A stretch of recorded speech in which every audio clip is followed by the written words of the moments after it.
One day, a man told a girl named Suha that whatever people said about her, he would believe in her. Everyone in the village was stunned by the death of a boy named Chris. He was only 12 years old. Everyone immediately noticed the bite marks on the boy's neck.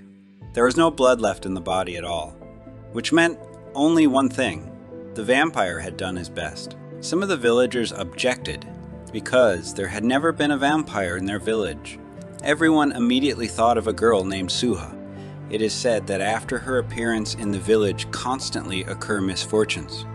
Just recently, Chris's house caught fire, and now his family has suffered a new sorrow. Are the rumors about vampires really true? One spring afternoon, Chris approached a girl sitting alone under a spreading tree. He said that he had heard from the villagers that the girl was a real vampire, so he decided to ask her directly about it. She looked surprised at first, and then looked away embarrassed. But the boy wasn't confused and reached out to her to try and befriend her. He said it was the first time he had seen her on the street during the day and asked her what the girl's name was.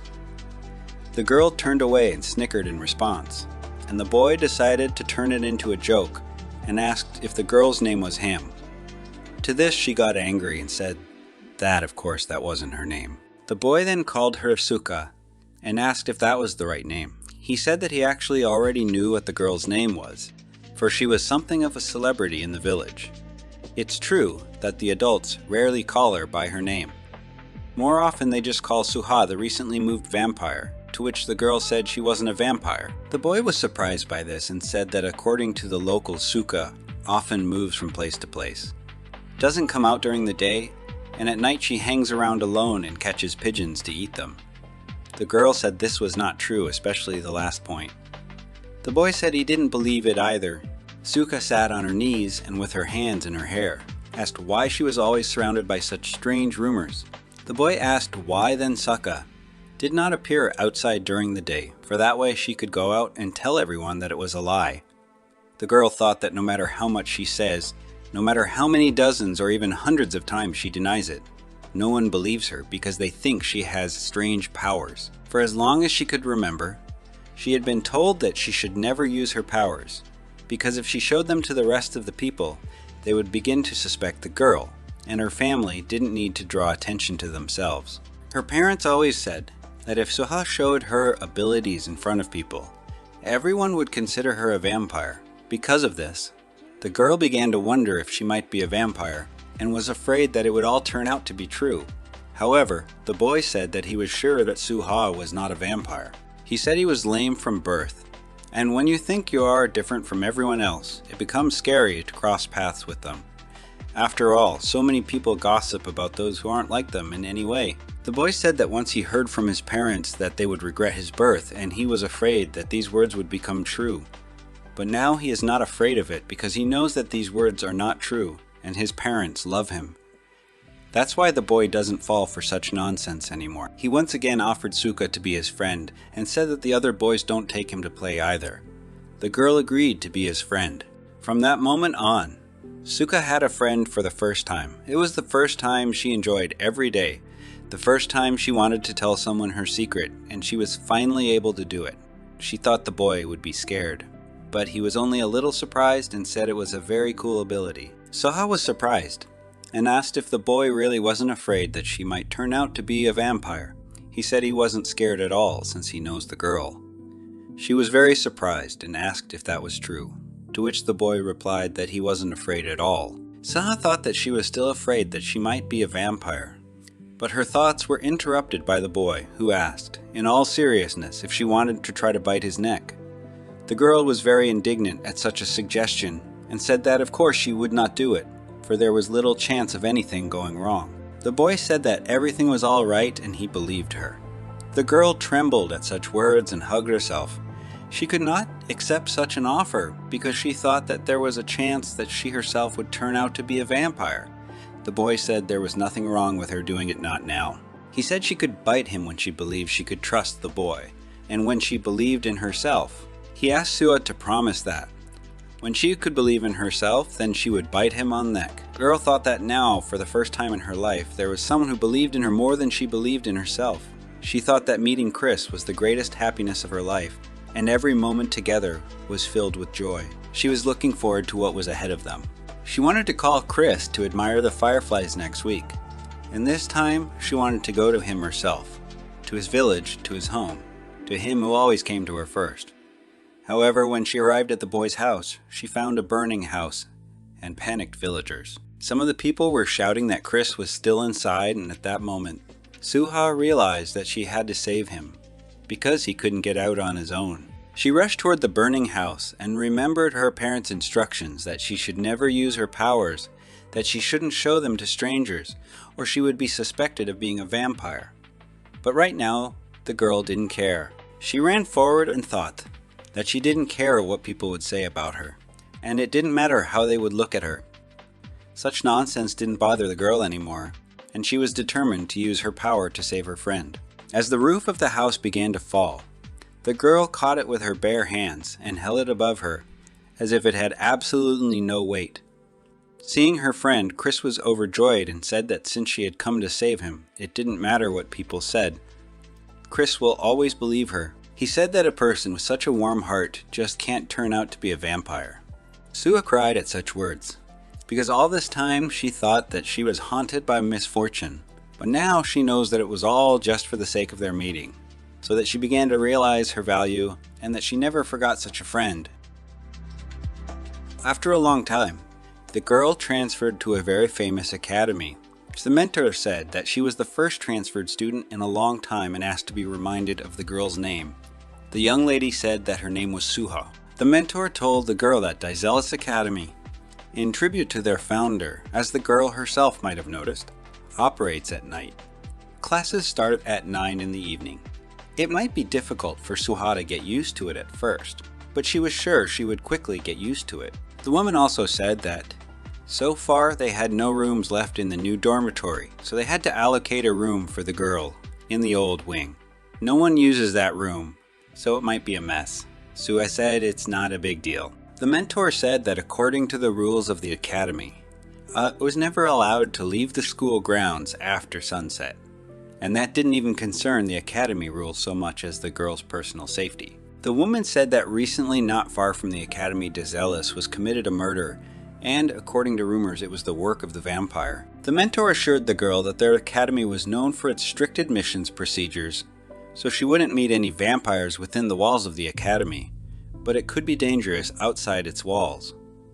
Suha listened attentively to her mentor and accidentally bumped into some guy. They stared into each other's eyes for a couple of seconds.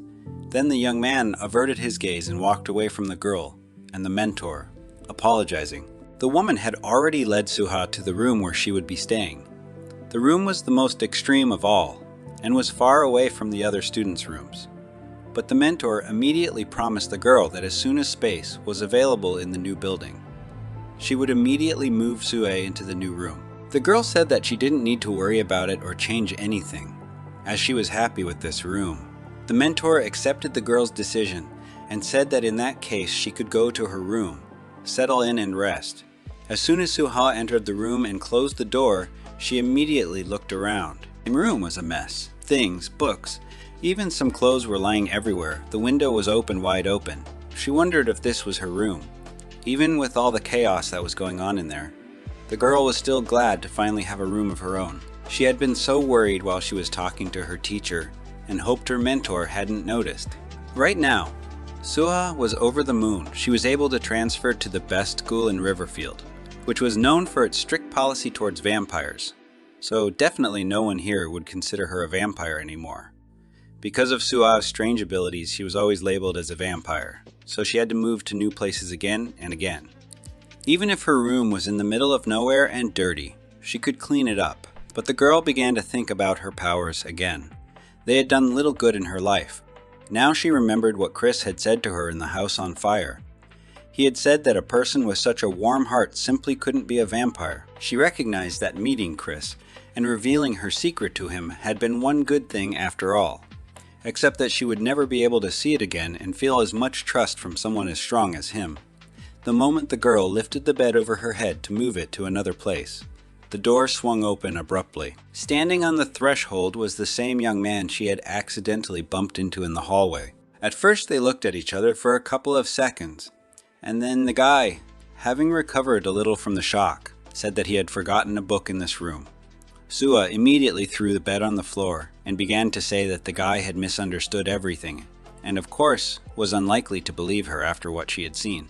And no one would believe her.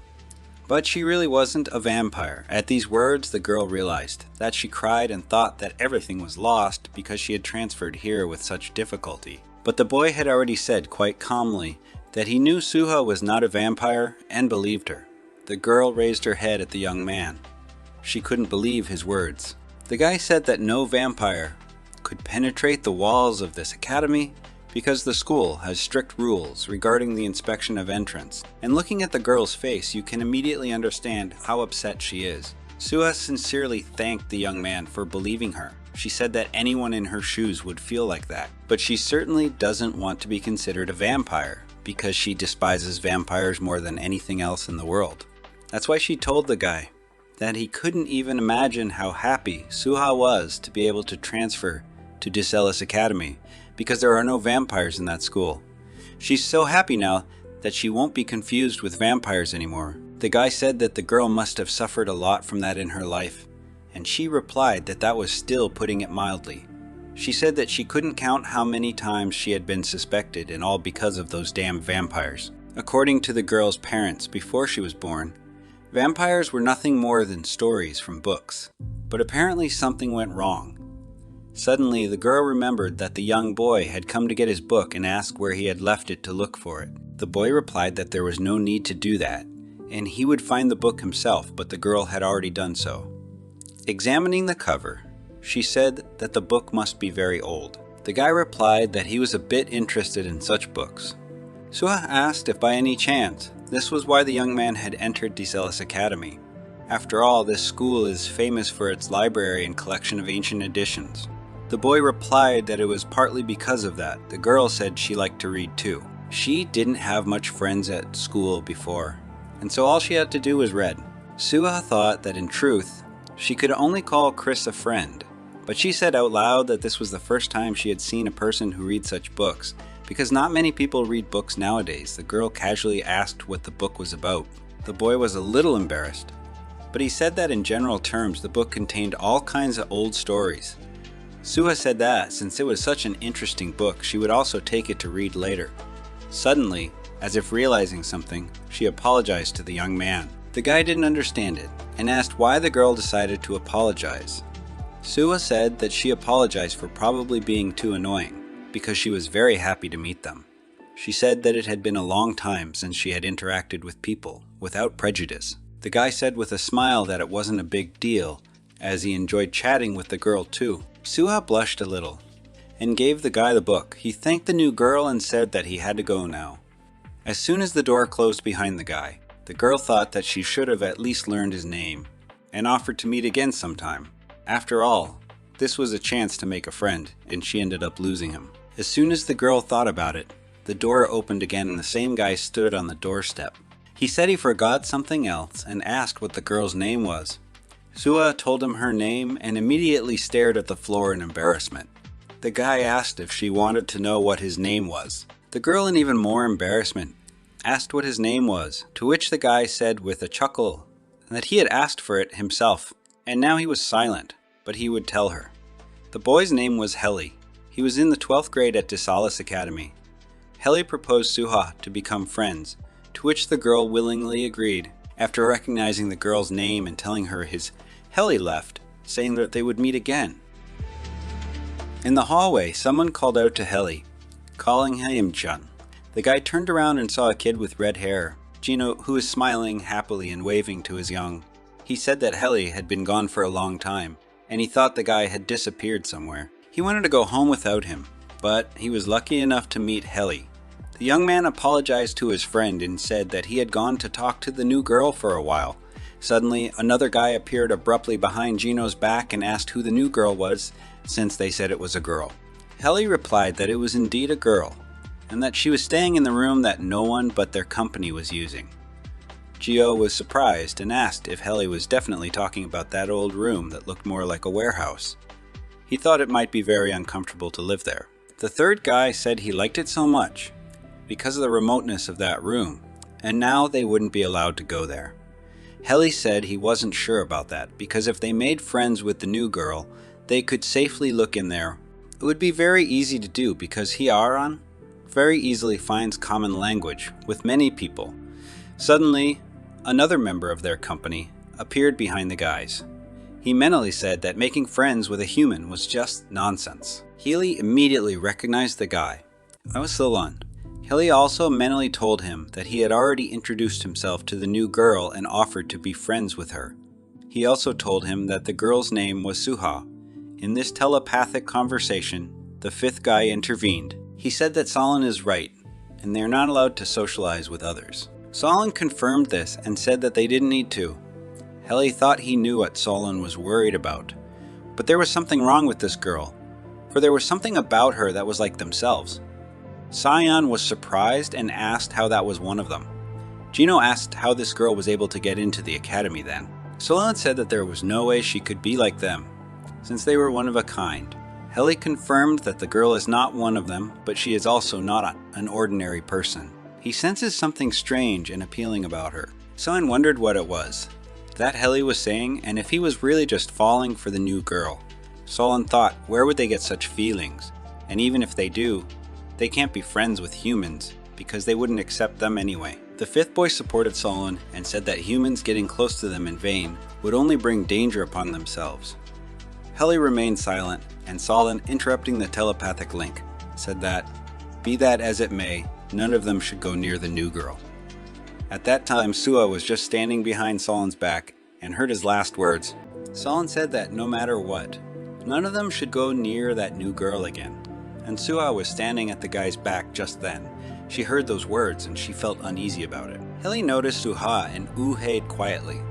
The girl thought she was already hated and remembered a moment from her childhood when she wanted to make friends and play with the other kids. And they surrounded her. And the most powerful boy in the company said that the other kids shouldn't play with Suha because she was a vampire. He said that according to the stories of the adults, if one befriended her, misfortune would await everyone. The girl lowered her head and thought that it was the same as then. All she wanted was to make friends with someone, to make a new start, but it ended up the same as when she was a kid. She thought that now these guys would look at her the same way those kids did in the distant past. But looking up, Suha was surprised and didn't understand why all the guys were staring at her like that. Suddenly, Sion, with a happy smile, approached the girl and, holding out his hand to her, asked if she was the Suha he had heard so much about. He asked if it was today that the girl had transferred to their academy. Suha confirmed these words, and then Sion told the girl his name and offered her friendship. The girl gladly accepted the hand extended to her and agreed to be friends with Sion. Suddenly, Gino intervened and said that Sion was always causing trouble and that the girl should not be friends with him, but instead should be friends with him. He also told the girl his name and shook her hand. The fifth guy, who had previously supported Solon in thinking that he shouldn't be friends with the new girl, somehow changed his mind and after rubbing his hand a little on his own shirt, extended his hand to her and said his name was Ian. The girl was excited to meet all the guys. Thane told her to ignore what Solon said because none of them agreed with the young man. He also said that it was natural for people to show friendliness towards the new girl. When all four guys introduced themselves, Suha looked at the last one who hadn't introduced himself to her. She thought it was probably Solon. However, the girl didn't like his wariness and what he had said before. Just as she thought, Solon just disliked her. That's all. His cold stare made the girl's heart clench every time. And yet, it was the first time she had ever been welcomed by someone as much as these guys. They all seemed so cold to her at first, but are they really all Heli's friends? Suha didn't know what Heli had told them about her. Solon was about to leave and waited for his friends to follow him, but Ayin said Solon could go without them. Heli asked where Suha was going now. The girl said she just wanted to look around the campus a bit. Heli then suggested that they take a walk together and give her a familiarization tour at the same time. At first, the guy decided to show her where the library was because he remembered from their last meeting that the girl loved to read. The girl agreed, but then Sion intervened and said he wanted to go with them and asked her to take him along. Suha agreed, and after that Ian and Jeonga also came along. Ian said that they would love to show her around the academy, and Jeong confirmed that they were serious. Suha was a little confused by this, but agreed and said it was very nice of the guys. Solon was angry at his friend's behavior and asked if they were all going to herd around the academy for some sort of tour of the school. Cyan said that Solon was right. It wouldn't be convenient, so he might not go with them, but Jaeon tried to persuade his friend to go. Solon was reluctant at first, but he went with his friends. Just as Heli had said, they went to the library first. It really was a luxurious place with an incredible amount of books. Suha asked Heli where he had gotten the book he was reading now. The guy replied that this book was very old, so to take something like that you had to have special permission. The girl was even a little upset that she couldn't take something like that. But Heli said that he would tell her what the book was about when he finished it. That made the girl happy, and she thanked Heli for that. The next part of their tour was the classrooms. Ion was showing Suha where the 9th grade classrooms were. Right around the corner were the 10th grade classrooms, and the 11th and 12th grade classrooms were a little farther away. The fact that Zion was in the 10th grade, just like Suha, also had to be mentioned. Ian and Gino were in 11th grade, but he decided to leave out Solon for some reason.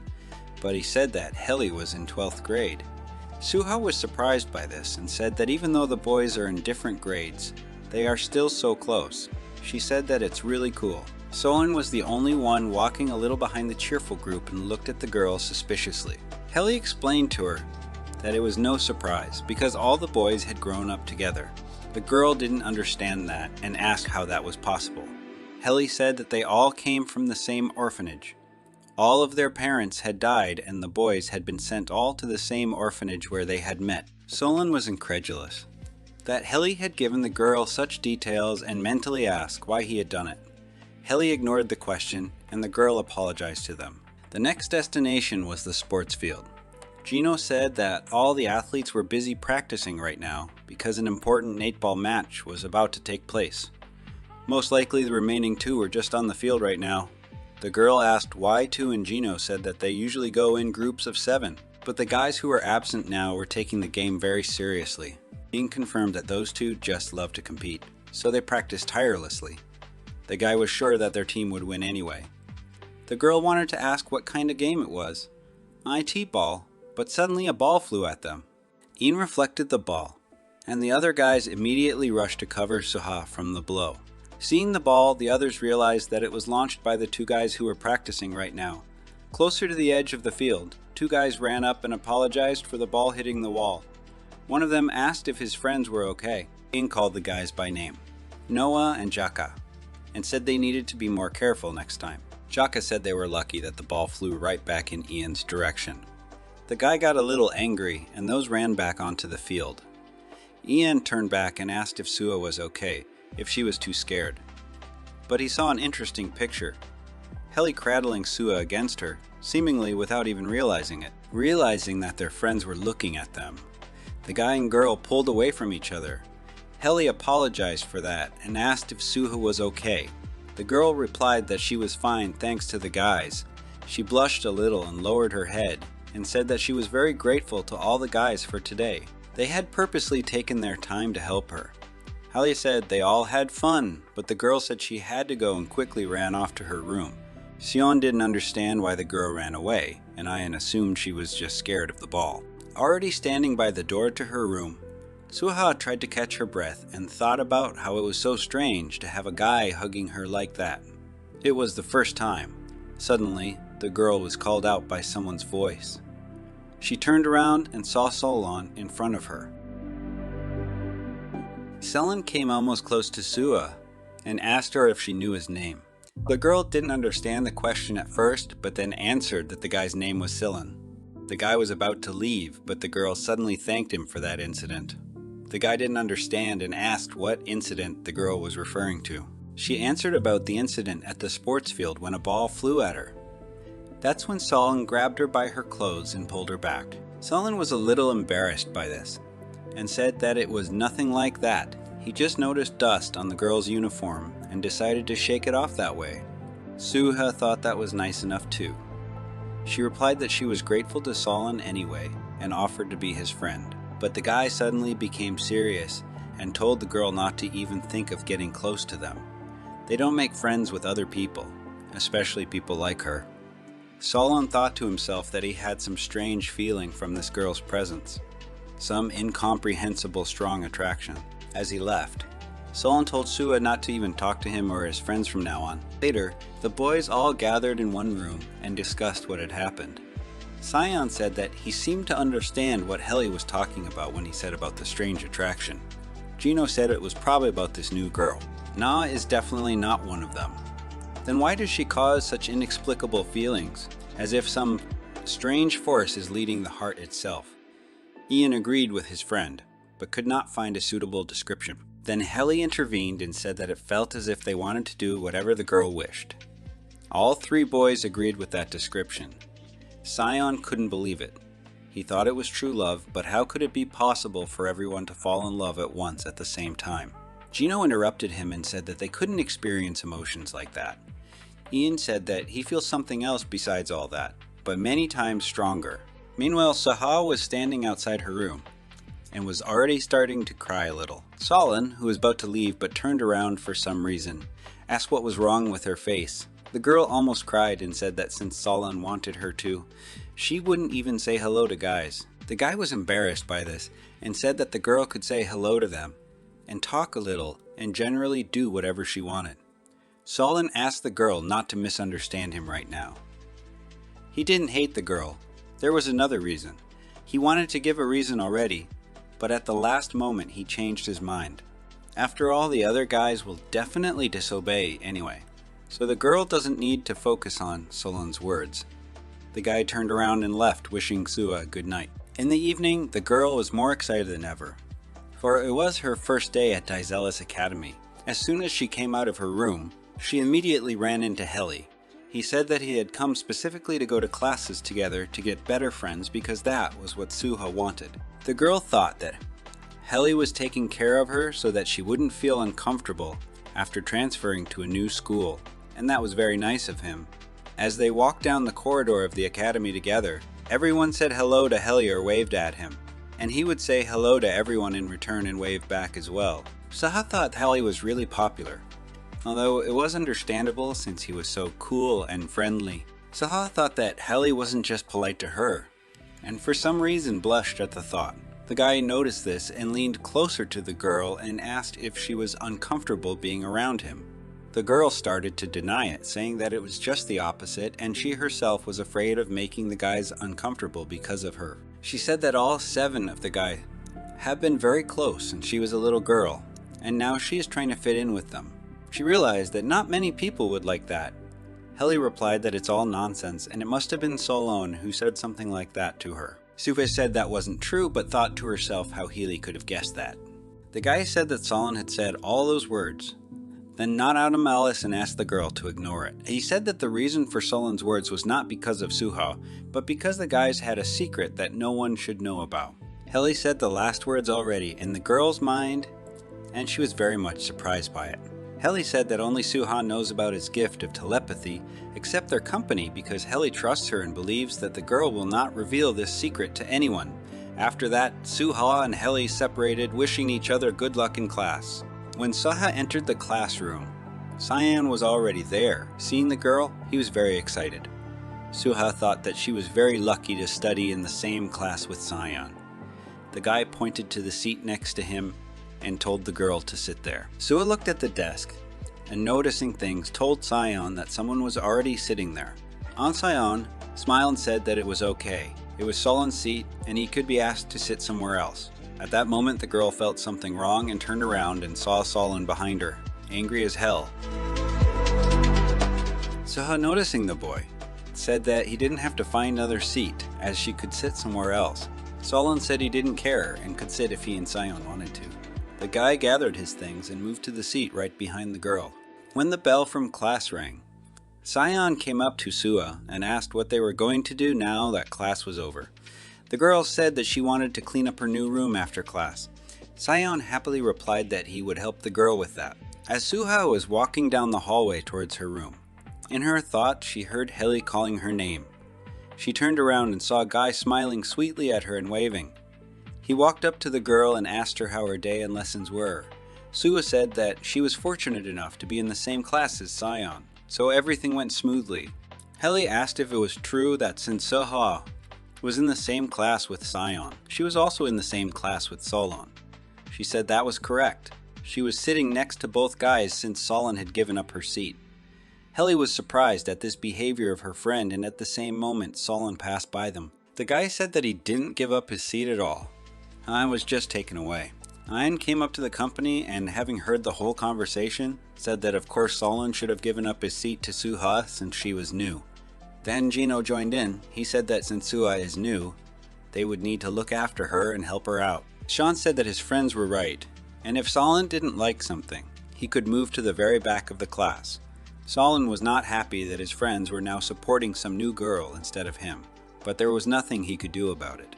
While the rest of the guys were busy squabbling amongst themselves, Suha told Hallie that she wanted to do some cleaning in her room today, and they dramatically wanted to help. Using telepathy, the guy asked if he could join them then too. Suha replied that he could do that. Solon, noticing something strange, began to guess that Helly had shown the girl his gift. In Suha's room, the boys had already started cleaning, but the girl insisted that she could handle it herself. Putting the box away, Ian said that the girl should just stand there and breathe. John confirmed his friend's words and said that they could handle everything themselves much faster. Sion, beaming with joy, said that he loved cleaning more than anything else in the world. Suha replied that she would help, and going to the first box that came into sight, which was covered with a cloth, she got ready to take it in her hands. He wanted to warn her not to try to lift the box herself, but it was too late. She picked it up and asked why she shouldn't and what was inside. Suddenly, the cloth covering the box came off, and the girl saw the weights. He said that these weights weighed 100 kilograms, and everyone was stunned that a girl like Suha could lift it so easily. The girl was starting to panic, but Helly came up to her. Smiling sweetly as always, he said that the girl should give the box to him. When the girl was surprised at such a suggestion, Helly used telepathy and said that she could be calm because he had that ability too. He asked if that was the reason Suha was scared of him, or if she might hate him. The girl said there was no way she would do that. Helly assured her that they wouldn't treat her differently either because of her power. At this point, Solon realized that Helly was communicating with Suha through telepathy, thus giving away her gift, and it made the guy very angry. He decided to ask his friend directly, to which Helly replied that yes, he was indeed communicating with the girl using telepathy as of late. The rest of the guys realized it too, and when Ian wanted to say something, Helly turned to Suha and asked if the girl would keep his ability a secret. The girl immediately replied that of course she would. He said that in that case, it would remain only within the confines of their company. The guy also said that Suha has cool power too. The girl said that at first she was surprised by Helly's abilities, but then she realized that telepathy was cool. Suddenly, Sion jumped into the conversation.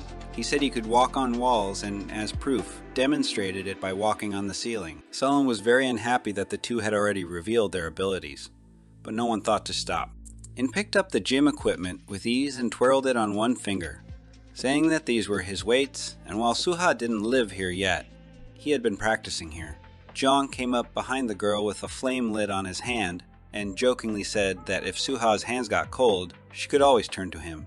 Now Solon was just furious at the boy's recklessness, but he noticed the glint and anticipation in Suha's eyes looking at him.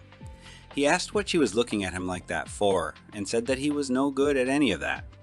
The girl seemed upset with the answer, to which Solon said that he can do some things but he will never show it. He said that if the guys were done cleaning up, it was time for them to leave, and left the room, slamming the door loudly. Helly said that they all really should be going by now, and wished the girl a good night. Suha thanked him for the day. When all the guys had left and Suha was alone, she thought how nice it was that she had met such wonderful guys here. Thanks to them, she learned that there were more people with different abilities, and she wasn't the only one. She wondered if the other guys thought something similar when they saw her and where they got their powers from. A thought popped into her head that these guys might be vampires, but she immediately dismissed it. She thought she had been bullied her whole life because of this misunderstanding, and there was no way she was going to do the same to the guys. She figured that Helly was the first person since Chris who'd ever believed her, so she'd believe him too. She figured that since there were people like her in the world, like Helly and his friends, she wouldn't be alone anymore. Under the cover of night, When all the students of the academy were already asleep, some unfamiliar figures snuck onto the grounds. One of them said that the place smelled so disgusting that there were obviously vampires around here somewhere. Suha looked around her room and couldn't be happy that her room was cleaner in no time thanks to the guy's help. She noticed a bag of garbage in one corner of the room and thought she should take it out. Taking the bag and walking outside, the girl thought that the path to the trash cans now looked a lot darker than she thought, and far away. Classes would start at 9 o'clock in the evening and end around 2 in the morning. It's worth the slightest distraction and suddenly it's 3 o'clock. She remembered her mentor's words that there had recently been a murder near the academy and it was rumored to be the work of a vampire. Suha wondered why she remembered it now. She really wanted at this moment to tell all those who thought she was a vampire that she herself was afraid to face them. She tossed the bag into the dumpster and thought she'd be back in no time, but some male figure appeared behind her back in a flash and tried to grab her. The girl was immediately the first to grab the stranger's arm and throw him over herself. She wondered who the stranger was and if he was really a vampire. The girl only now noticed her attacker's school uniform and was surprised by it. She looked back and saw 2 more guys running towards her. The guys, apparently not seeing the girl in the darkness, thought that one of the academy students dared to touch their friend, Kana, and decided to attack Suha. As soon as one of them approached the girl, she crouched down sharply and kicked him in the stomach. The guy bent in half, and another one ran up to him. He said in amazement that she was able to take down even Najak, and asked what the girl was all about. Suha asked the same question, and in addition asked if the uninvited guests were vampires. The guy who had just approached said for the girl to take back what she said as they were not vampires. The 2 guys were approached by another guy who appeared to be named Angie. He turned to the second guy and after calling him by the name Putty, he told him not to mislead the girl. Angie said there was no worse insult to them than that. The newly recovered guy said they wouldn't stand for such accusations, and Angie said they hate and despise vampires more than anything else in this world. The girl said she had the same opinion of them and gave the guys her name. She apologized for what had happened because she was very scared. She was acting on automatic. One of the guys apologized to her for scaring her. A guy who introduced himself as Najak apologized to Suha for running up to her so abruptly. Another guy named Tahel said that Kang and Najak are pretty tough guys, so no need to worry about them. Angie apologized to Suha once more.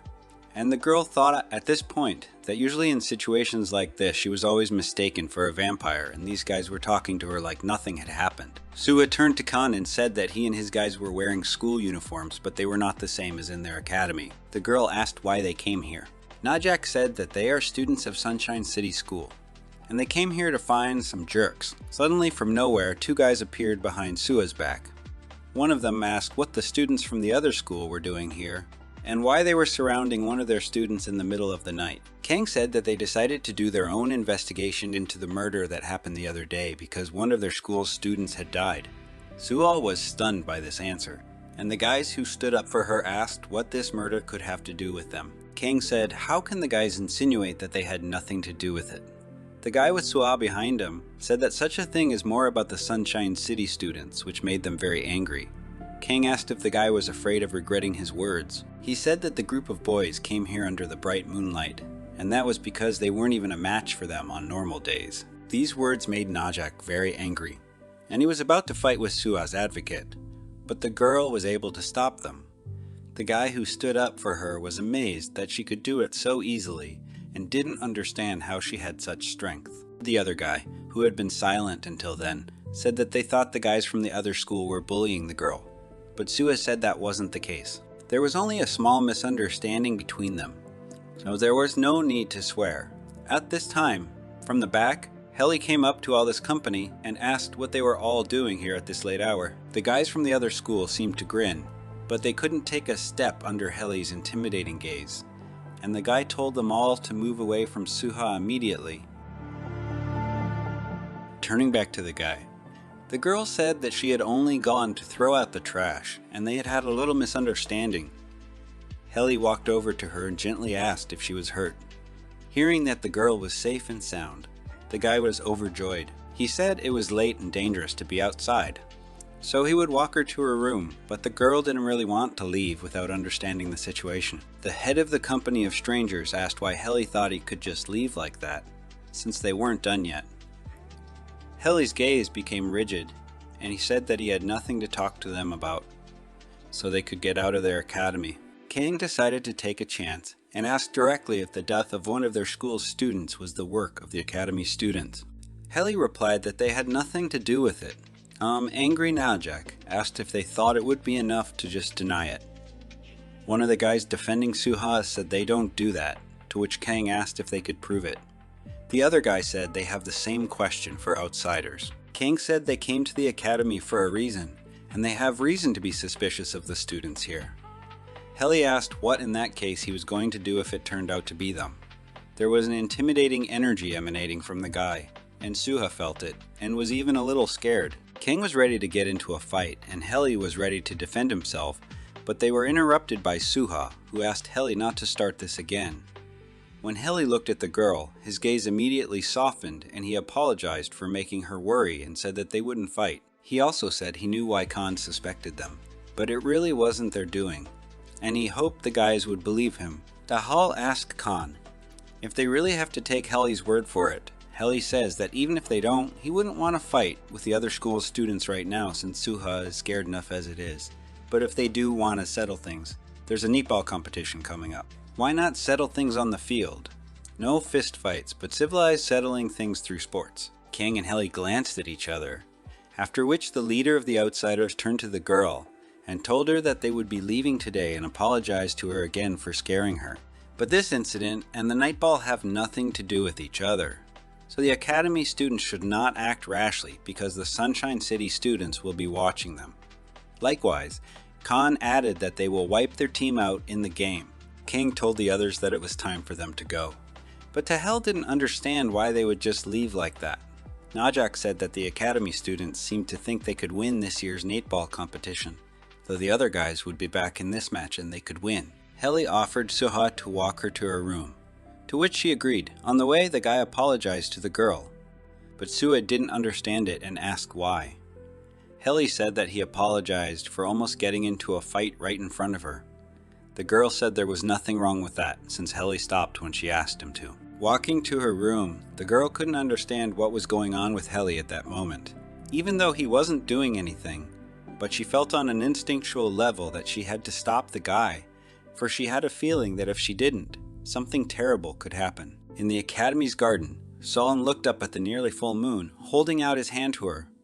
The skin on his hand was beginning to furry, and he was already getting excited, thinking he was getting the hang of it. Suddenly Angie appeared behind him. He told him that Solon was a werewolf. The boy didn't expect to be here with more than one, and turned around sharply to see the speaker. Angie said that, come to think of it, they had seen each other before, but this was the first time he was introducing himself to Solon. He gave his name and said that he too was a werewolf, though not a half-blood like Solon. Solon said he was different from the other werewolves. Angie said there was no point in hiding it since he'd seen it all before, but he was more interested in how it was possible, since Solon was half vampire and half werewolf. Angie couldn't understand how it was possible, since they were born to be enemies historically and by instinct, so he asked how it was possible. Solon retorted by asking why he should tell. Angie agreed that the guy didn't have to answer, and if Solon didn't want him to, he didn't have to answer because the guy had asked it just out of interest. Solon said that Angie should be the one to tell him what he forgot at their school, especially at this hour. Angie replied that he and the company just wanted to ask them a couple questions about the murder that happened the other day. The guy said that one of the students at his school had died. There were clearly visible bite marks on the victim's neck, and there was not a drop of blood in the body. Solon was angered by these words and asked if that was the only reason they thought it could be the work of the academy students. Angie said that they were the only ones in those neighborhoods, but Solon objected, saying that they didn't do that sort of thing. He said it was pointless to deny the feud between the two schools, but the werewolves themselves were far from angels, especially on the eve of the day of the full moon. Angie said that was true, as they too feel intense thirst and give in to their innate instincts when the moon is full, yet they do not harm humans. Solon said that they don't touch humans either, Solon's company is different from other humans, or rather, from their point of view. It is humans who are different from them. Angie asked why on earth they think they are different. Solon says that just now Angie asked how he could be of mixed blood. Solon himself doesn't have an answer to that question, because the guy himself has no idea what he is. But he's not the only one who thinks so. His friends don't know about their origins either, as if they were artificially created somewhere and woke up from a long sleep. Solon said that it wasn't them anyway, and though people will think that they and those creatures are of the same origin, the guys themselves don't believe they belong to them.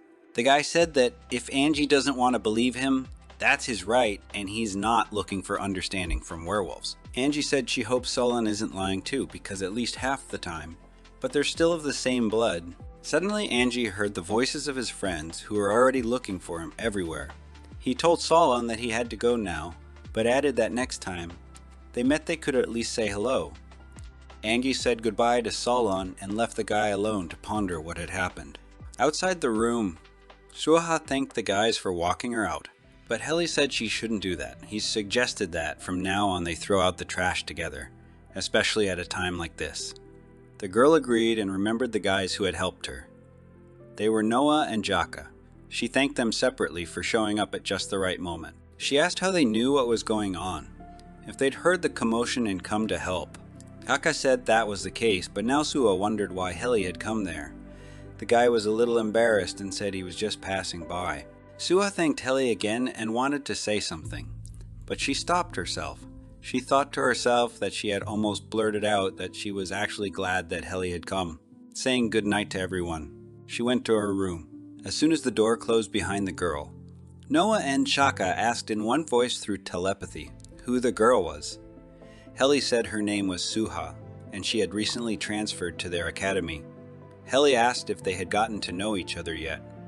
Jaka asked what kind of person Suha was, since she was definitely not an ordinary person. While they were walking down the road from Nightball practice, the guys felt suspiciously strong waves and came to the source.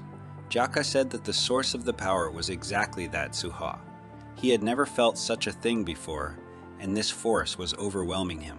Noah confirmed this and said that when they wanted to attack the werewolves, Suha stopped them. Her words had made the boys unable to move, as if mesmerized. Jaka asked if Suha was one of them, to which Heli replied that she wasn't. He said that he realized from the girl's words that she hated vampires more than anything else in the world. In her room, Suha thought back to her meeting with the guys from the other school. She remembered Khan's words that they came to the academy for a reason, and they had a reason. Suha didn't understand why Khan had said that, and whether it was true that Hali and the guys had something to do with that murder. In the boys' room, Ayan was surprised and a little angry that the werewolves from Sunshine City High had broken into their academy grounds. Hali said that it was all true, because the victim of that murder case was a student at their school, and the werewolves would probably blame them for what happened. In was angry about the accusations. Solon walked into the room and asked that they were all exactly in his room. Ayan replied that the room where they had met before was occupied. Gino said that Solon's room was the cleanest and centrally located, which was very convenient. Solon replied that Cyan's room is also centrally located, so why aren't they meeting there? Sean replied that he doesn't want to let everyone in so he doesn't have to clean up afterward. Solon wondered why he was against it since when they were cleaning Suha's room. Cyan said that he loved cleaning. Sion said with a cute smile that Solon was stupid for not realizing that because mentally he said that wasn't true. Jaka told Solon that their school was recently raided by werewolves. Solon said he remembered that, but when asked by Ian how he could have known, he said it was just that there was a nasty smell going around the school, and he suspected something wrong. He said that all the werewolves were disgusting and wild. Heli told the boy not to overreact, for it seemed to him that the werewolves were sure of what they were saying. Jaka was outraged and said that they weren't capable of such a thing, and why did the werewolves think it was their doing? In fact, Gino said, there had been rumors recently that the murder had been the work of a vampire, because the blood had been sucked out of the victim's body, and there were bite marks on his neck. On the contrary, it would be logical to assume that it was the work of the vampire. Vampire attacks on ordinary people had become more frequent lately, so it was no surprise.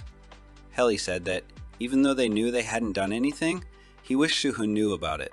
Solon said that they'd all done enough to make the girl have doubts. So he'd been right to warn his friends not to get close to her, but they hadn't listened and had shown her what they were capable of. Jaka was surprised at Solon's words and asked if it was true that the guys had shown the girl their powers. The guys decided to pretend that they were doing something important. And Solon said that it was true and that the guys had gone crazy trying to show off for Suha.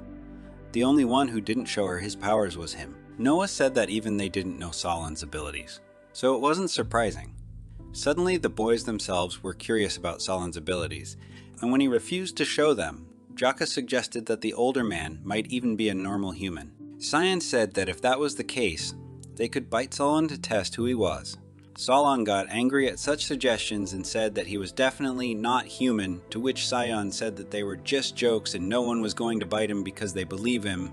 The guy said that Solon has a unique ability after all, and that is to grunt like no one else in the entire world. Sean said that it really is a very powerful power. Heli said for Cyan to stop bullying his friend and added that he doesn't want any misunderstandings with Suha to happen anyway, especially in a negative way. Gino said that, for what it's worth, she said that she hates vampires, and Ian replied that he doesn't want the girl to hate them as well. Solon said that if they didn't want that, they needed to be careful from now on, not to talk to the girl unnecessarily, not to show that they were somehow close. One could just say hello. But no more than that. Jaka said that Solon was right and that the other boys had been very reckless and that they should be more careful from now on. The next day, after classes were over, Suha was approached by Cyan and asked if she wanted to go out with him this weekend.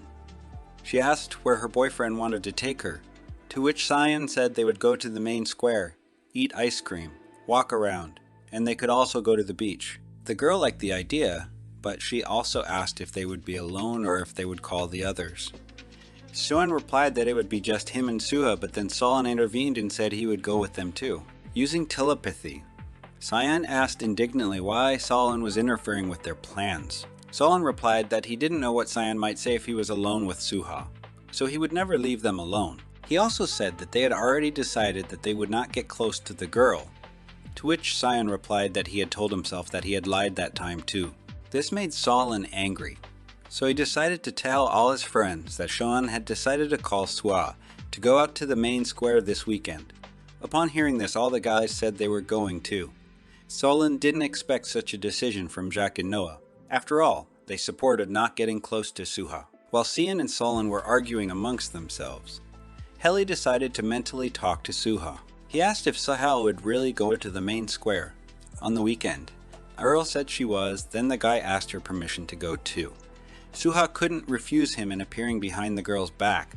Heli said that he would look forward to seeing them on the weekend.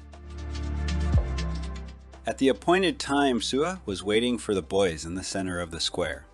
Sion was the first to appear, and waving his hand to the girl, said that the girl had come early, though he had intended to come before her. When Suha didn't see the other guys, she asked where they were, to which Sion replied that they had some important things to do, but it was no big deal because they could have fun together. Shin offered to show the girl the square first, and she agreed. Suha thought about the fact that Heli must be busy since he couldn't come. What if he had something important come up? Suha wanted to ask what happened, though then changed her mind, deciding that would only distract the guy, after all. Still, the girl wished Heli had warned her in advance. Sean led Suha to the ice cream tent and told her she could choose any ice cream she wanted. The girl chose vanilla. Sion ordered a mountain of vanilla ice cream. Suha at this time thought that Heli could only use telepathy when he himself wanted to. She thought that she could always contact by phone, but she liked this way better. The ice cream man made a huge cone of vanilla ice cream for Suha, which Sion handed to her. He said that he asked her to make her ice cream as big as possible. The girl thanked him for taking such care. As they sat on the bench and ate their ice cream, Sion asked if it was really good to have fun like this, just the two of them. The girl agreed, but at that moment, Ian's indignant voice sounded in Sion's head. He was asking where Sion was because he'd made an appointment for 7 o'clock at night, and it was only 5 o'clock, but he was nowhere to be found. Shin decided to play dumb and said that he had said from the beginning that the meeting would be at 5, but the guys had misunderstood and gotten the time wrong. Solon said he wasn't just going to let the guy get away with it. and San replied that let him try. After all, he and Suha would be riding on a boat, and no one would definitely get them in the sea. Suddenly, Suka thanked Sion. The boy asked why. The girl replied that everyone had important things to do and they couldn't come. But he had come, so he had sacrificed his own things for her. Sion said that he was just caring. The girl said it was the first time she had ever been in a square, for she was afraid of crowded places. Then Sion suggested that she take a boat ride where there would be no people. The girl agreed and Sion went to buy tickets. While the girl was waiting for Sean, Heli mentally contacted her and asked if Suko was in the square. The girl said that she was and asked if he didn't have any urgent business to attend to today. The guy replied that it wasn't that the matter was very urgent, but it was definitely important. The girl asked what the business was, to which the guy replied that it was a meeting with her. The guy apologized for being late and told the girl not to go anywhere, because he would come running to her. The girl agreed and suddenly remembered that Zion had gone to get the tickets. She thought that if Heli was coming now, she would have to warn him not to buy tickets. The girl went to look for Sion and turned into an alley thinking it would be quicker that way, but suddenly someone grabbed her and dragged her down a dark alley. The stranger clamped a hand over the girl's mouth, and Suha looked at the stranger, trying to figure out what was going on. She noticed the stranger's red pupils and pulled herself together and threw him over herself. She began to examine him. Suha thought his claws were too long and sharp, and also those red eyes. Could this creature really be a vampire? Just as the vampire opened its mouth to bite the girl, it was sealed into the wall by a powerful blow from the evil Sion. Soha was facing a real vampire. Her face was blue with fear and her skin was sticky with sweat. The unexpected encounter took her by surprise. The creepy monster's fangs adorned its mouth. The monster's neck was instantly encased in the strong arms of another opponent. Sean easily threw the distraught vampire away and broke through the wall with its body. His gaze read emptiness, as if his emotions had consumed his mind. But the red pupils gave away his true nature. The adrenaline made him look like a predator, like he was fighting for his prey. Soa tried to reach him. That's probably what helped him come to his senses quickly. The guy came to his senses and wondered if his buddy was okay. The heroine began to explain that she had gone to look for Cheyenne, as suddenly this strange man appeared. She spoke with interrupted phrases because the very fact of meeting with her potential enemy seemed impossible. Soa trembled at the sight of those red eyes, whose master only grew more furious. The mad creature broke free of the student's grasp and lunged at him, knocking him to the floor. Sean himself did not expect such an outcome. The girl rushed towards her classmate, now no longer afraid. She had to help him, and in order to do so, Soha made the decision not to hide her true strength. As she approached the monster, she cracked the ground where the monster was. Unfortunately, the vampire turned out to be much more cunning and agile. He appeared from the right and reached for her terrified face. Abruptly, the space filled with green smoke, behind which Jan's figure lurked. He managed to throw his opponent away with a single blow, so hard that dust clouds rose from him. Jaka picked up Suha in his arms and rose into the air, which was a shock for her, and in order not to scream, the girl covered her mouth. Her stalled reaction made the guy want to explain that he did it because he was in a hurry. Soha joked back as if she had been a princess in her previous life. The guy went down to the others looking to see if their friend was hurt. Fortunately, Soha was fine, but now they had to do something about the vampire. The sun hadn't set yet, and the monster had shown up in a crowded place. Sure, this alley barely gets any sunlight, and the vampire was covered in clothing. Except for the protagonist's new pals, other creatures were not supposed to be active until the sun had fully set. Suddenly, the mysterious man ordered the girl to be given to him. It was now clear that Suha had been his target all along, and the vampire was not alone. Several other dark figures appeared behind the guys, exuding dark energy. The vampires looked like crazy people. Jane instructed Jaka to get Suha away from there faster to a crowded place. This provoked the enemy to activate and rush after their prey. They failed to reach her as the student was faster. In an instant, the two figures disappeared into space, ending up in an empty place after a while. Soha mentally decided that Jaka's superpower, or it was teleportation, because even then he too appeared abruptly, picked her up and took off. And now the guy was carrying her at such a fast speed that she started feeling dizzy. The girl asked him to stop because she was getting motion sickness. At this moment, Gino was plowing the bodies of the vampires with fire, demanding that they tell him who sent them. With each question he asked, the size of the flames only increased. Noah, however, explained that these guys were from a lower class of vampires who had almost no intelligence, which meant answers were not to be expected from them. Jaka took Suha to the center of the square, but Solon wanted to know from Shion, who was with her, how this could have happened. The guy only had time to step back. He was clearly upset, but dared to explain himself. Sean stepped away for a minute to buy tickets, and when he came back, Suho was gone. Solon was angry that his friend had left a man who didn't even know the way. However, no one could have foreseen this outcome of events. Besides, it wasn't a coincidence. The girl was trying to recover from her motion sickness.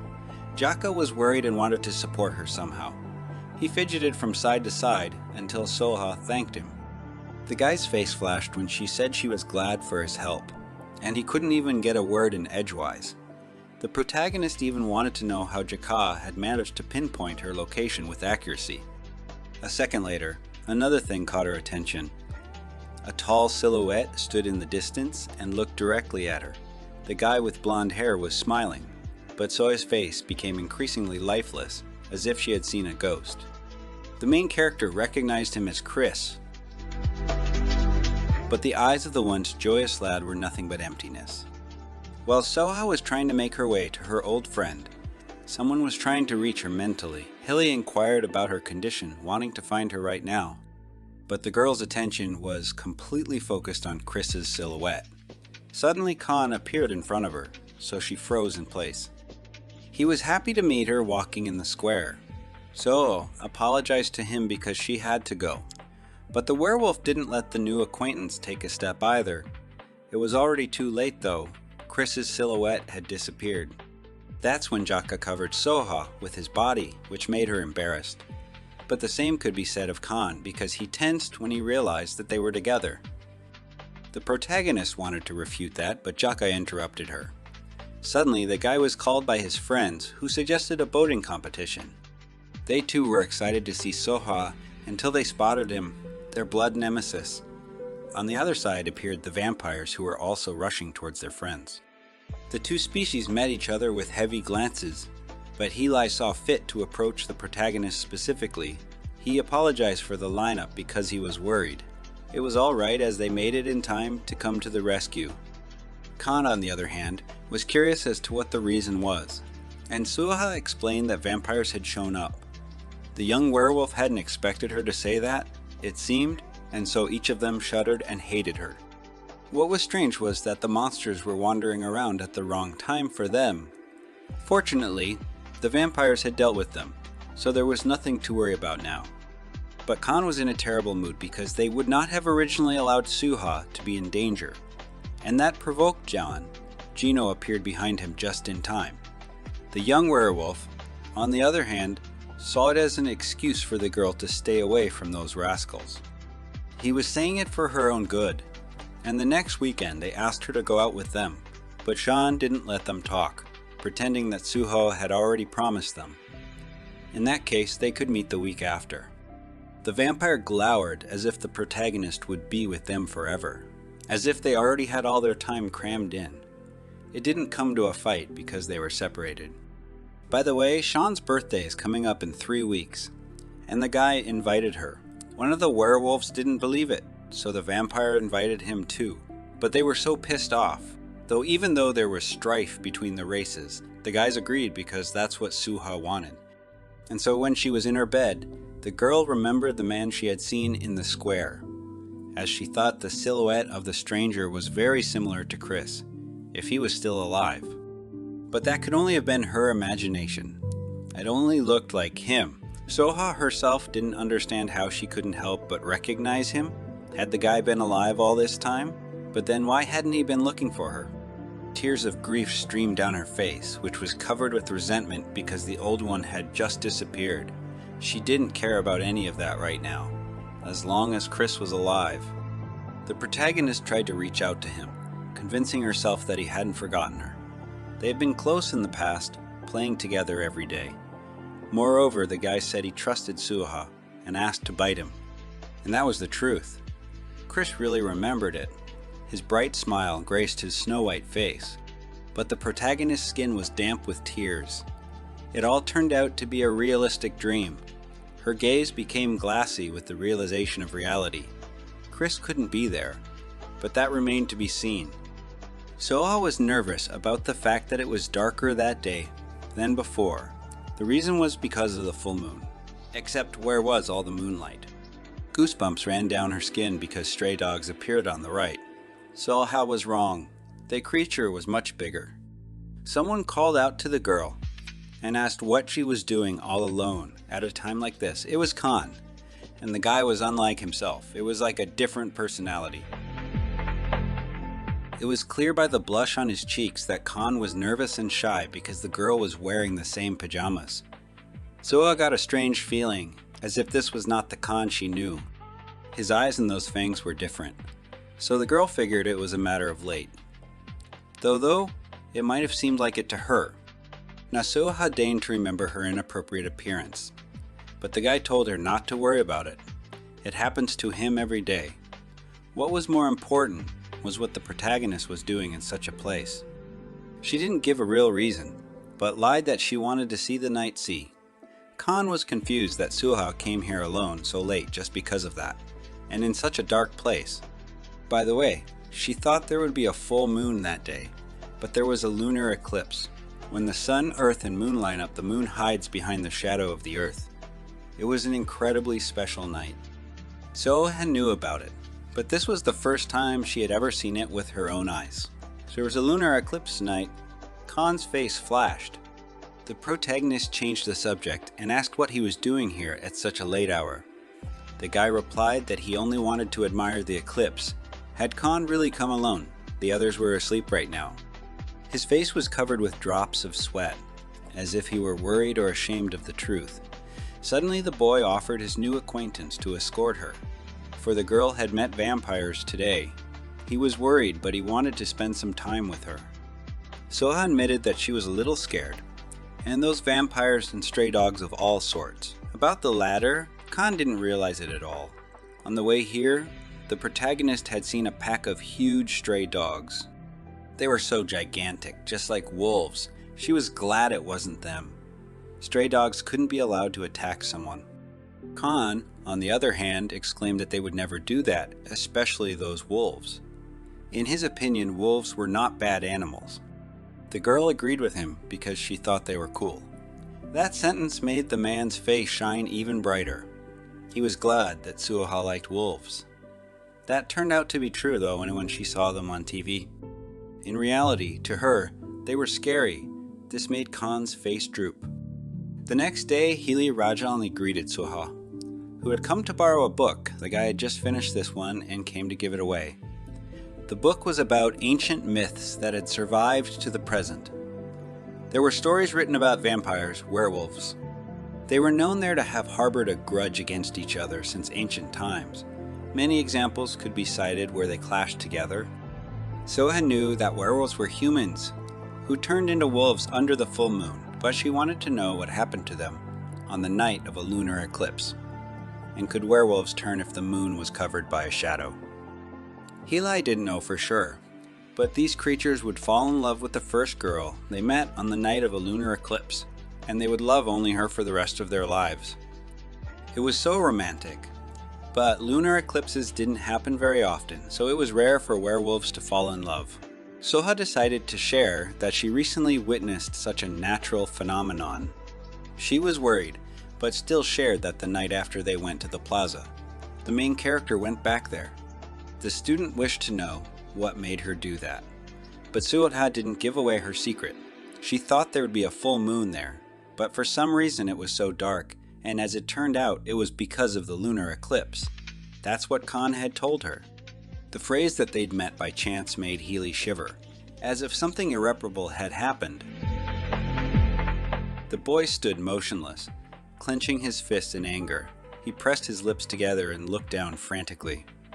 At her, When Suha inquired if anything was wrong, Heli smiled and asked to take him along next time. Though the girl noticed his face drooped for a moment, Suha guessed that he didn't like the fact that she was seeing Khan. By the way, Heli loved the sea too. The main character grew sadder. She wondered why Heli and Khan's company got along so horribly. Was it because their schools were rivals? Suha had heard that they competed for the grand prize, a nightball every year. In that case, she was justifying their feud. Oh, and the nightball tournament was just around the corner. The vampire decided to accentuate her attention on something else. So he asked how her school days were. If something suddenly happened, the protagonist could tell about it at any time. Fortunately, she was doing great. It seemed to be the first time in her life that she had ever been so happy to go to school. And it was all thanks to Heli. She'd even made friends with the boys because of him. Suddenly they were interrupted by Gino, who had expected the girl to be in the library. He caught sight of the two together and assumed that they had come to get books together. Suha didn't deny it, but she wondered what they were doing here.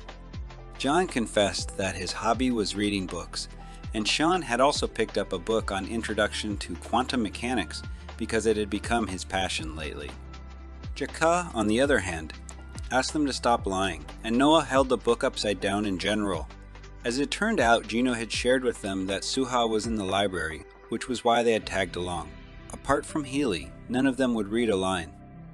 The guys got to talking about the contents of the book. Heli said it was about myths that had survived to the present. It even talked about werewolves and vampires. Suha also cheerfully explained that on the night of a lunar eclipse, a werewolf would fall in love with the first person he met on his path, and that he would forever love only him. She thought that was pretty cool. The boys froze though.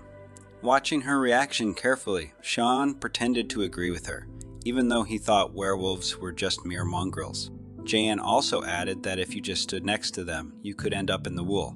Werewolves don't even have 10% human in them. And Solon was nervous when he heard that his friends thought werewolves were assholes. He had no choice but to agree. Gino, on the other hand, asked them to stop talking nonsense, because Suha thought werewolves were romantic. Solon compared them to vampires, who were more well-mannered, neat, and aristocratic. Except they couldn't feel love. The protagonist was firmly convinced that they originally lacked the warmth of a human heart. That's why they probably had no idea what love was. To her, vampires were just cold-blooded, cruel monsters. Compared to vampires, werewolves were many times better. Though Suha didn't even want to compare, she exclaimed that vampires were disgusting. Those words echoed in the boys' heads. Seeing their reactions, the girl apologized because of her emotionality. Gino explained that it was their fault. Of course, they understood why the protagonist heroine hated vampires. No one loved them. That was probably why Sean was too shy to give her the letter. When Suha stayed in her room, someone knocked on the door. On the doorstep stood Heli, who asked her to give him a moment. She apologized again for her recent behavior, even as he tried to leave her alone. The vampire knew that the protagonist had suffered greatly in the past due to false suspicions. But there was actually a far more compelling reason for her. The particular reason for her hatred was because the vampires had killed Chris. The tension made her clench her fist tighter and press them to her feet. Suha explained that as a child, Chris had been her only friend. When everyone shunned the girl, calling her a vampire, he was the only one who believed her and played with her. Chris had even offered to bite him once, because he believed, though even Suha didn't feel that way about herself. Until one day the vampires did. How could she love vampires after that? Her body began to shake from the resulting anger. Would the girl ever be able to find a friend like that again? After a long pause, Heli asked Suha if she wanted to bite him. He looked into her tearful eyes and waited for an answer, but that phrase only made the girl embarrassed. She would never do such a thing. It wasn't that she was uncomfortable. It was just that Suha and Chris had been very young then, and now the guys were growing up like that. It was unacceptable in a situation like this, though it was very hard for her to say it. Heli, on the other hand, didn't think there was anything special about it and even opened his neck himself. It was awkward and strange for the main character. She screamed and twirled around in different directions in disagreement. Still, it was an indication of her mate's trust. The guy was serious, even though he was looking forward to it himself. Suha decided to outplay him and asked him to bite her, for the request was embarrassing, which couldn't be said for Heli. The guy was caught in a prostration and stuck in his thoughts, and fear was red in his eyes. The girl, on the other hand, decided it was embarrassment. She just wanted to show how close and trustworthy a friend Chris had been throughout her childhood. He was the most precious thing to her. That was the reason for her vampire bickering. In fact, one of the reasons Suha wanted to transfer here was because of the local library. The protagonist confessed that she wished to find among the books the deliverance from vampires. The girl wished to avenge Chris. However, when she encountered the real monster that day and saw it with her own eyes, it was the first time she felt a shivering terror. She felt as if her whole body had been turned to stone, but Suha was finally convinced that vampires were the real monsters. Hili was sad to hear that. Suddenly, the girl asked him why he had come to her, which brought him out of his thoughts. At this moment, Sean was saddened by his girlfriend's words. A dark aura spread throughout the room where the others were. Gino, even though he didn't think so, he replied that Suha didn't speak then out of malice. If she found out who they were, would she be disappointed in them? That was a question everyone was asking, and not everyone was ready to give an answer. Solon, however, accepted the situation and explained there was no difference. That's why he told his friends not to get close to her. After all, guys should stick together. Sean seemed to be flying in the clouds, and was already imagining how Sora was holding Suha. They wondered what was the reason for her hatred. The half-breed mumbled that from the human's point of view, it was understandable. Except they didn't hurt humans, but no one cared, because vampires were the same to everyone, and no one would believe they were different. Gino agreed with that point of view, especially since they couldn't ask Suha to take their word for it. At best, the guys could accept to destroy all the other vampires. Sean, on the other hand, made a smart look and suggested telling the protagonist that only Solon was a vampire among them, and getting Suha out of the water themselves. He was already imagining how they would protect her from the monster. As if it all turned out to be true, his friends would not forget his sacrifice. Solon will forever remain in their hearts. They kept joking around, and John decided to make this a plan B. Sure, it angered the already grumpy vampire half-breed, but right now they would just have to try not to get caught. The boys were willing to even minimize the use of their powers. But if they were caught, would they be hunted again? After all, they had all barely escaped from the orphanage. Even if Suha found out that her new friends were vampires, she was unlikely to tell anyone. But Gino couldn't know that for sure. Solon didn't understand how he could trust people so easily after what they had been through. That day, the little girl had found a small group of other kids who had come out of nowhere.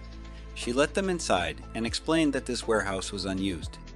The little girl didn't linger and went to the door, trying to convince the newcomers that everything was fine and that they could feel at home. She asked them to trust her. But it wouldn't have occurred to her that real monsters had taken up residence in her home. Her panic had caused the hunt to announce itself. In the space was the sound of clicking from the guns. The locals had prepared. The men were looking for the vampires they were going to deal with immediately. But the boys were already running for salvation through the dark forest, holding each other back. Until someone found them. A tall silhouette explained that danger awaited them outside the shelter. The woman insisted that everyone return to Werewolf House. That meant the boys could only count on themselves. As it turned out, Holly had come to give an invitation to a birthday party that everyone would be having. It was the day they all ran away from the orphanage together. The main character was pleasantly surprised that the house was located in the middle of the woods. It must not have been easy to get there. Who would have thought that a luxurious mansion would be standing in such a wilderness? Sean pretended to have built it himself, but the boys had inherited it by pure chance. After escaping from the orphanage, they hid here for a long time at the goodwill of a benefactor, and after his death, he bequeathed the mansion to the vampires. They'd been in a pension school though, so they'd only been here on weekends, and Sean had admitted to tending the garden. That was a lie too. Suddenly, the milky werewolves appeared behind Suha's back, which the girl was also pleased to see. Khan stood right in front of her and was covered in sweat as he was embarrassed. Sean covered the girl with his body and exclaimed that they were invited on a prank, which meant they should have realized that it wasn't necessary to come. Tahel was angry and replied that there was no point in celebrating the appearance, as if there weren't enough evil things to go around already. Suha interjected into their argument and offered to come inside. It was really cozy inside, and the atmosphere was conducive to a pleasant celebration. Khan wandered in embarrassedly, tail wagging behind Suha. His embarrassed reaction was cute, especially when he admitted that he missed his girlfriend. She, on the other hand, didn't pay much attention to those words and smiled broadly, admitting that she felt the same way despite the fact that they corresponded almost all the time. Jonan heard Suha's words and was outraged that this guy was texting their friend. And how dare he even write to her? The main character intervened and showed a picture of a little kitten. Khan sent her adorable little kittens like that every day. The vampire glowed with feigned happiness and asked her to forward those pictures to him. Khan said that he loved animals and so did Suha. Gino, on the other hand, noticed that she had a lot of pictures of wolves. Did that mean she loved them too? And as the affirmative answer was heard, Khan turned as red as a tomato. It was hard for him to string a few words together, but Suha loved cats the most, and after them hamsters, bunnies, squirrels, sheep, deer. Suddenly, the main character remembered that she hadn't yet handed over the gift she had prepared for everyone. It was a vampire self-defense kit. Not everyone was happy about this gift, but Suha was worried that anything could happen at the moment, so she prepared it for their own safety. Gino tensely thanked her while the rest of the vampires tensely watched the scene. The werewolves cheered because Suha was so thoughtful. Sean freaked out and asked what they even brought them as a gift. If the students came empty-handed, they should have gotten the hell out of here. The young werewolf showed pebbles, grass, a greeting card, and dust that wouldn't be too bad for the vampires. But Suha saw a gift behind Khan's back. As it turned out, it was meant for her, which was so unexpected and strange at the same time. The guy asked her to open it quickly. The gift was a picture of adorable wolf cubs. It was the cutest picture she'd ever seen, which made Khan even happier and redder. He was mesmerized as he watched his friend's reaction as she looked at his baby picture. As dusk began to fall, Suha decided it was time to leave. She had had a wonderful time, which Healy was very happy about. The boys would stay in the house tonight because there was still some cleaning up to do. The main character even offered her help, but the vampire refused and asked her to be careful. At that moment, werewolves appeared out of nowhere and offered to escort Suha out. And after walking for a while, the girl remembered that the photo Khan had given her was Cheyenne's. The vampire never returned it, so she said she had to go back. The main character was nervous because she had to get her gift back as soon as possible before the sun went down. Once the girl was there, she called out to her friends, opening the door and greedily gulping air to catch her breath. She stood at the threshold and observed the mess of the house. It seemed the young vampires hadn't started cleaning up yet. Had they really decided to take a break first? Yes, and for some unknown reason there was a sepulchral silence inside the house, as if the guys had vaporized. But in one of the rooms a light was shining behind that door. Were they? In their true form, a shiver gripped the body of the protagonist, in whose eyes darkness appeared. In the bloody room, the young vampires were eating their prey, and when they saw Suha, they froze in surprise. A hot blush appeared on their faces, as if they were embarrassed. The predators watched the reaction of their friend, who tried to take a step back. Her own body was not obeying her. As Suha stepped back to escape, she was called out by those she despised more than anything else in the world. The girl's face was filled with fear. She seemed to be mesmerized by this picture. Healy was one of the first to try to stop the protagonist, asking for a chance to explain. But the boy's fangs were bared more strongly, which alarmed her even more. Suha rushed away down the stairs, while the vampire ran after her, embarrassed that the girl had learned their secret. He even allowed himself to get inside her head, where he repeated his words again. I mean, she had ordered him to stay out of her head with telepathy. That was creepy. The phrase echoed in Hallie's mind. However, everyone was startled, because of her sudden appearance, but now the protagonist was running away through the thicket of the forest. She was trying to recover from what she had seen. Was it real? Had Healy really turned out to be a vampire? Were they all vampires? Then that was the reason why the guys possessed such abilities. Tears washed away the sadness and hatred. That was why the werewolves had come to the celebration, with good solid reasons, and why Hallie had been petrified when Suha had asked to bite her. Was that really the reason he asked to trust him? The protagonist couldn't believe it. For the first time since Chris's death, she felt like she had found real friends. She thought she was lucky to have met someone with whom she could share similar interests. The protagonist felt the charm of school life for the first time, and they had been lying to her all along.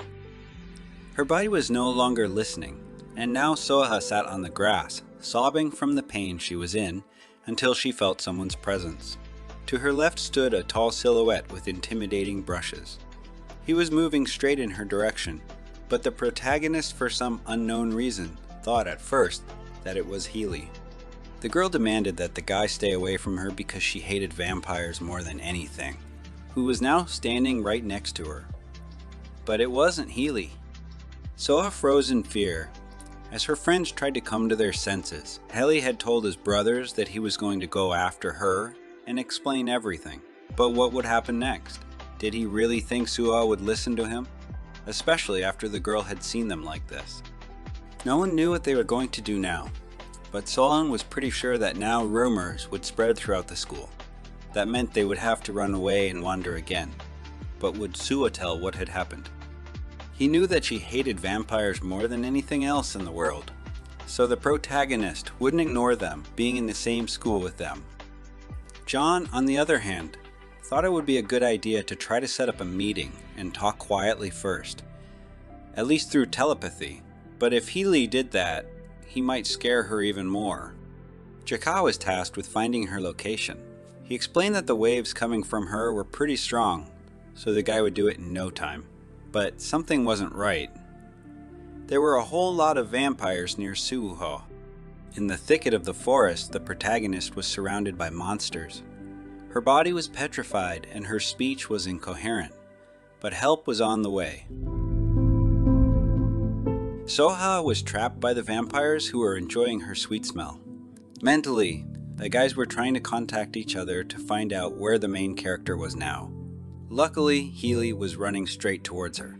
The others would be there soon too. But the monsters had already started rushing at the girl, cutting through her hair in space.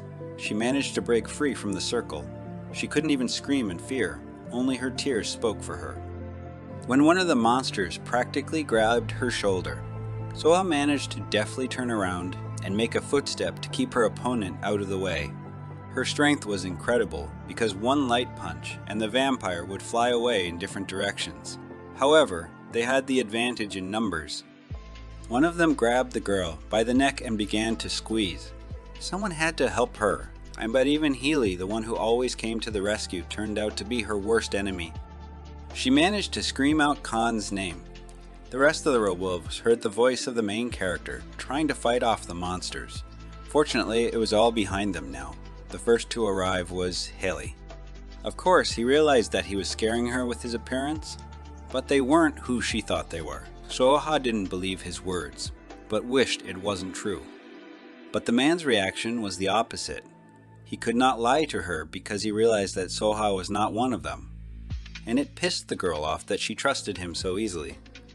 The protagonist was called out by someone. She turned her head and saw Chris, safe and sound. Suha couldn't believe it was true. Jakka contacted his brother and asked if he was near Suha. At the moment, they were the ones fighting off the vampires using their powers. So were the werewolves. Jakka right now was feeling the same kind of waves of strength as hers right next to the girl,